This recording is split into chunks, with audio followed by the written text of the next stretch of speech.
Hello everyone, I am Uttam Satpute, Professor Electrical Engineering Department at Dr. D.Y. Patil Pratishthan's College of Engineering, Salunkanagar. This is video number 2 on Unit 6 Traction Moment and Energy Consumption of Electrical Generation and Utilization, subject of Semester 8. In this video, we will continue with the speed time curve. And here the three important parameters we are going to learn about the traction system. Uh, the first one is the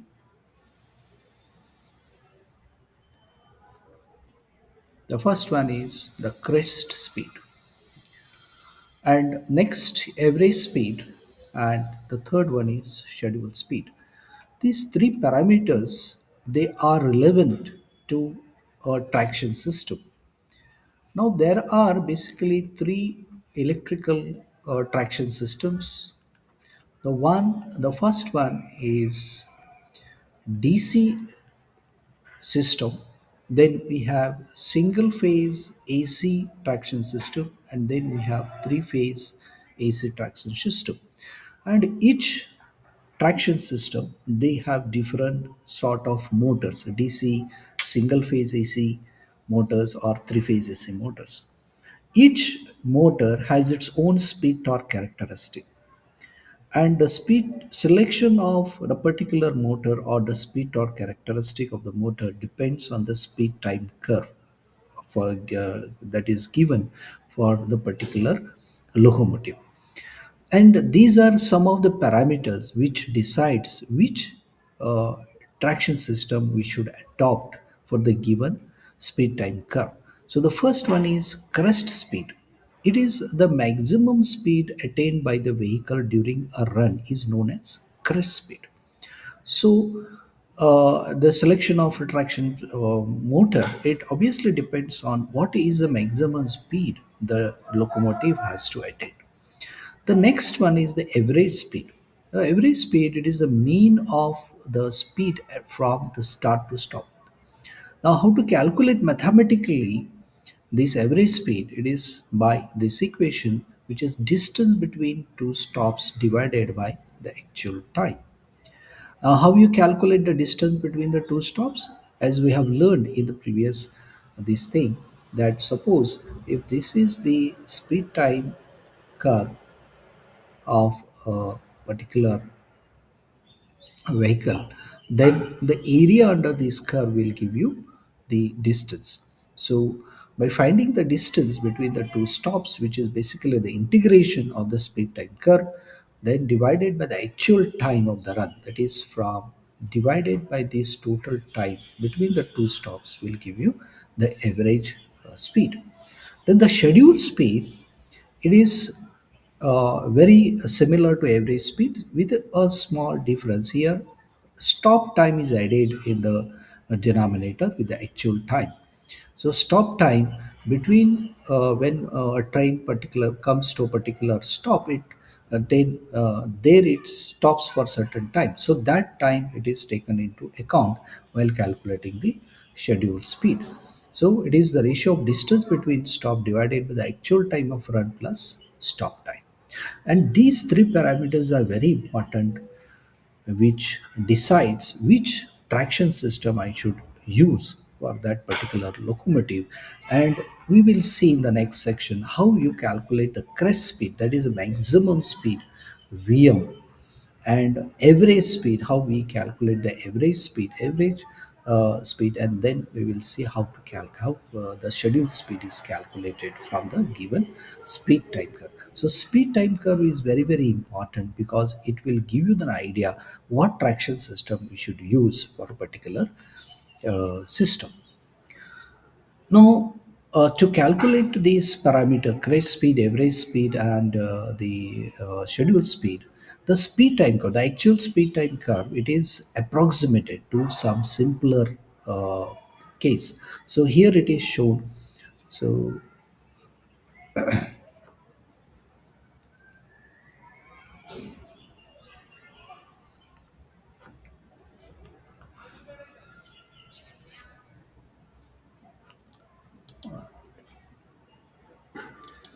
So here it is shown. This is the speed time curve of actually main service line, a main service line that is of a train actually, like Vande Bharat or Rajdhani Express. So this is the main service line,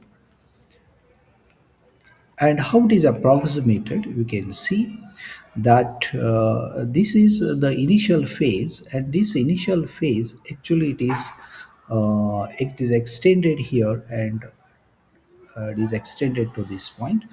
And the free running, actually this is the free running, which is very short, but in approximated it is extended from this point to this point. And this is a coasting period. The coasting, it is again, it is combined with the retardation. So in the simplified speed time curve of main service line, it has only acceleration, it has only acceleration phase, then it has free running phase, and it has then retardation phase. So this is how the speed type curve of main service line it is approximated to simplified. And because of this shape, so because of this shape, you can see this is what the shape we get of the simplified speed time curve. This is called as trapezoidal. This is called as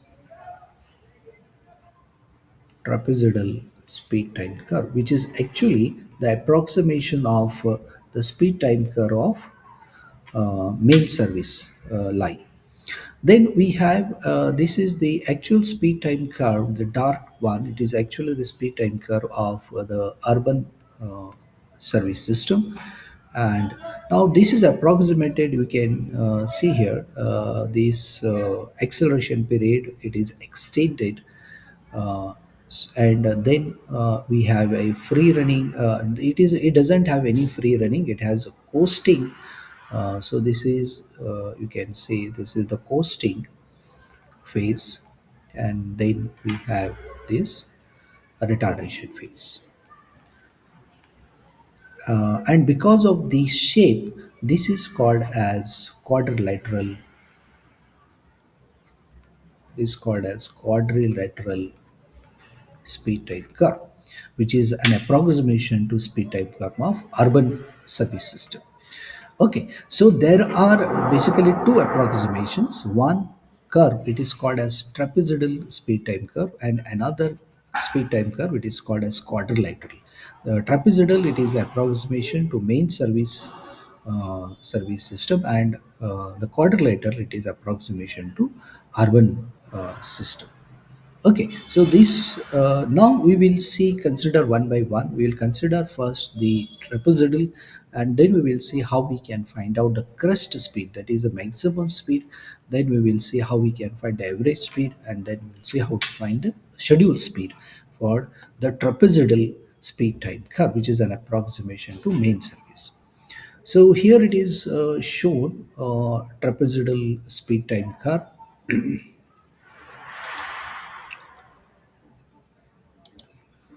Here it is shown the trapezoidal speed time curve. We have acceleration. Now let us say the acceleration is alpha and the retardation rate is beta. And we have a total time period t is given here, the total time period between the start and stop of the train. Now from these three parameters, alpha, the acceleration rate, the beta, and the total time that taken by the vehicle. So depending from these three parameters, let us see how we can calculate the crest speed, that is how we can calculate this vm, that is the maximum speed attained by the vehicle. So these are the three parameters. Now let us the calculation is very simple, and we have to remember some of the equations. So the first equation, it is acceleration. So acceleration, it is given by if it is if it is a constant speed, then we can say it is v by t. So V or T, the time you can say it is v by alpha acceleration. So now how we can calculate this t1? T1, it is the time taken during the acceleration period. So you can calculate it by vm. It is the speed, the maximum speed, and divided by the acceleration. So this will give you the time. So this is by our simple equation, acceleration is v by t. Okay, similarly, then the time during retardation, it can be calculated by this equation, vm by beta. Vm is the speed and divided by acceleration. Now once you have t1 and t3, then once you have t1 and t3, then you can calculate what is t2. T2, it is equal to the total time minus t1 plus t3, and t1 here it is substituted in terms of Vm, alpha, and beta. Now, here in these three calculations, we have calculated what is the time in each of the phase. What is the time in acceleration period? What is the time in the retardation period? And what is the time in free running period?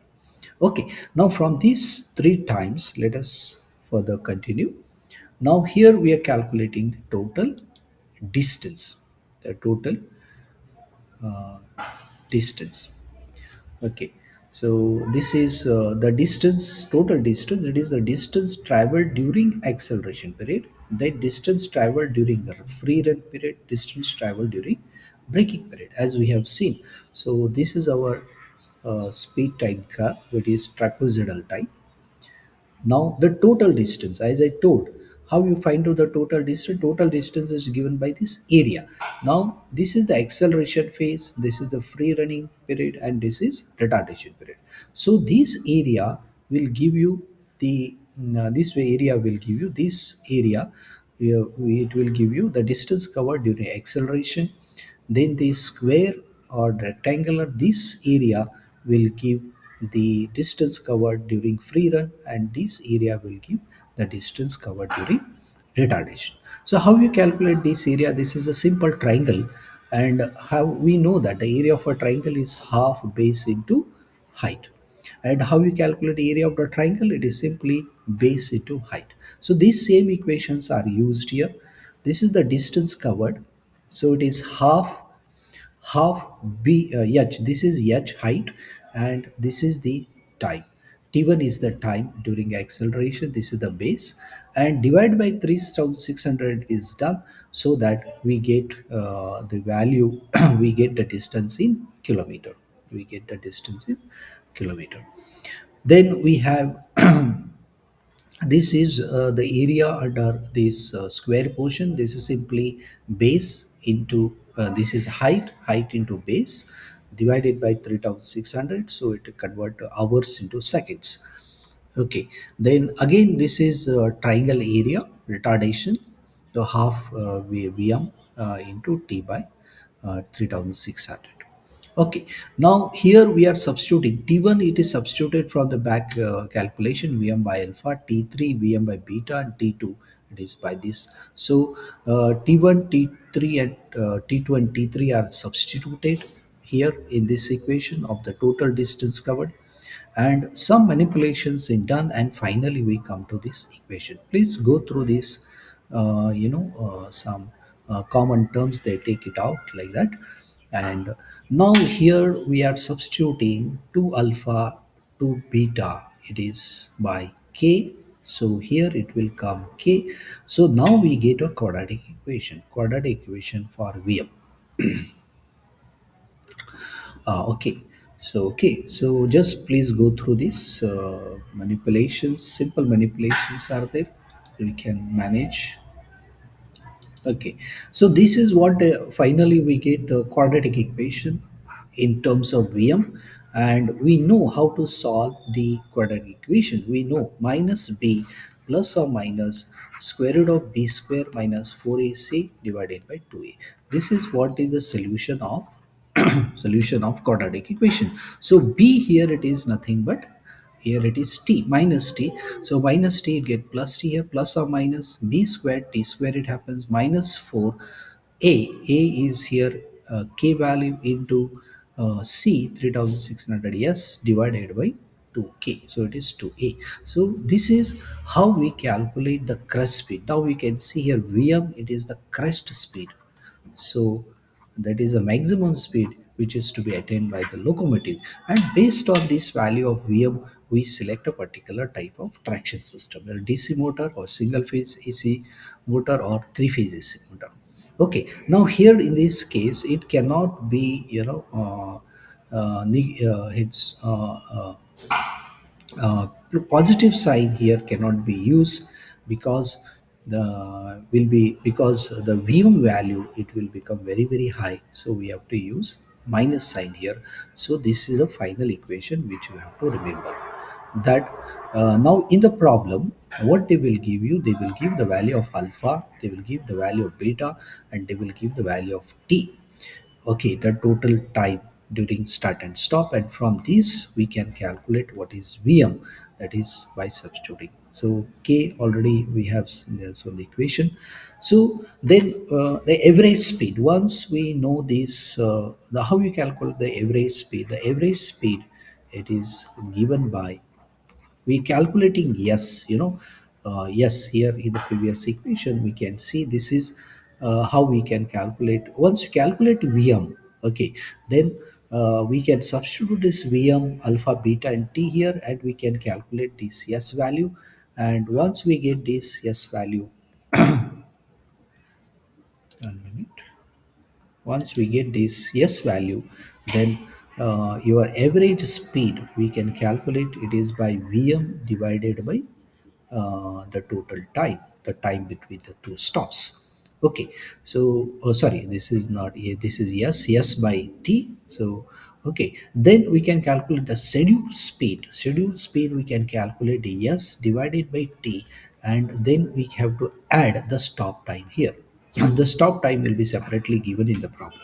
So we have to remember this one equation. This equation is very very important. Okay, this equation is very very important. So once you calculate Vm, then from this Vm we can calculate yes, and from yes average speed and scheduled speed can be calculated, and from that particular type of traction system can be selected. So this is all about in this video. We will continue in the next. Thank you very much.